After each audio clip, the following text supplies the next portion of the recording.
À la une, l'ancien Premier ministre de la République démocratique du Congo, Matata Ponyo, condamné à 10 ans de travaux forcés.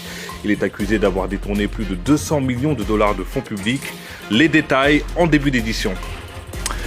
On ouvre ce journal en République démocratique du Congo avec le verdict dans le procès de Matata Ponyo. L'ancien Premier ministre a été condamné à 10 ans de travaux forcés par la Cour constitutionnelle. Il est accusé de détournement de plus de 200 millions de dollars de fonds publics. Les détails avec notre correspondante Aurélie Bazarek-Mongoula.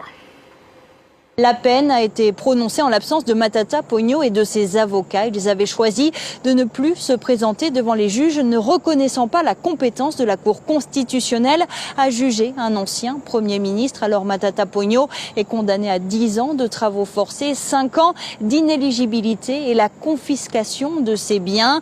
La Cour l'a déclaré coupable de détournement de fonds publics dans l'affaire du parc agro-industriel Boukangalonzo. Elle a estimé que sur les 279 millions de dollars décaissés par le Trésor public pour ce projet, eh bien plus de 200 millions ont été détournés. La défense dénonce un procès politique. La décision, pour autant qu'elle soit une décision qui nous déçoit, mais elle ne nous effraie pas et puis elle ne nous contrarie pas parce que nous savions, d'ailleurs nous nous disions que Matata va écoper depuis de 20 ans.